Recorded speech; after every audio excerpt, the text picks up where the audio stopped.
Welcome back. Until recently, I've been marking a lot of the shorter podcast episodes as bonus material. And definitely the monthly reflections that I was doing last year would fall under that category. But looking forward to the future of the podcast, I think a lot of these shorter reflections are going to become more integral parts of the show. And so this one in particular, I will not be marking bonus, as I think it's going to add a lot of value. Today I want to talk about making a plan, and we've all heard about the importance of setting goals, writing them down, and then charting a course for their achievement. But why is it that so often we fail to do what we know we should do? You know, us musicians and creative types, we're often too casual about making a plan that will help us reach our goals. You know, I've seen artists before point to their head and go, "It's all up here, man." You know, our work is creative, so our tendency is to think that our process towards achievement should be just as creative. Now, don't get me wrong, it's definitely good to be creative in your problem solving, or as you encounter obstacles on your journey, using that creativity to overcome them. I think it's also important to have something more concrete, either a literal or figurative compass that will show you when you're headed down the wrong way.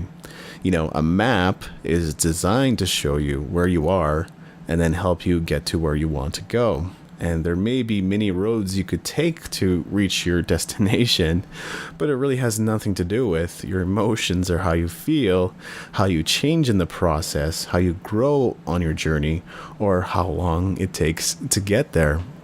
So no matter what road you choose to take, it doesn't really change the physical location of your destination, right?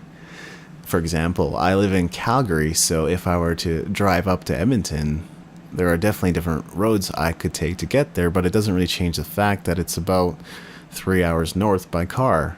If I headed in the opposite direction down south for 3 hours, either I'm just taking the scenic route or I'm just not headed in the right direction. So I realized that there could be different mental blocks or obstacles as you go to work to create a plan for yourself.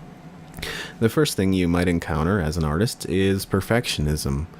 Many artists have a melancholic temperament, which quite simply means that they are perfectionists and they like everything to be in order.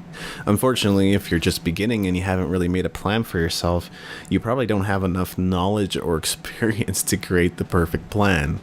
I think we need to realize the fact that even if our goals don't change, that our plan needs to continually adapt to our situation. So don't worry too much about trying to get it right, because you're going to have to make some tweaks in the future anyway. The second obstacle to making a plan or making an effective plan is either failing to keep it simple or complicating the process.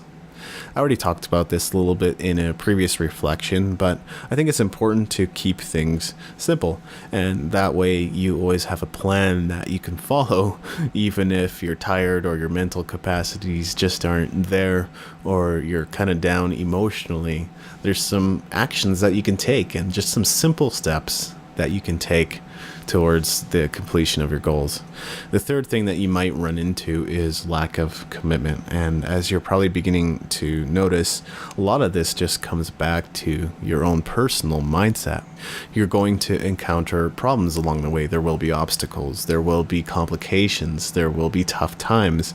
And unless you're committed to the process, you're not going to follow through and you're just going to give up. So your hesitancy to create a plan might be linked to the fact that you're not fully committed to your vision yet. The fourth thing that can get in the way of creating a plan is lack of belief. You just don't see how things could ever possibly come together. You're not going looking for the single missing element. Right now it seems like everything is off the radar.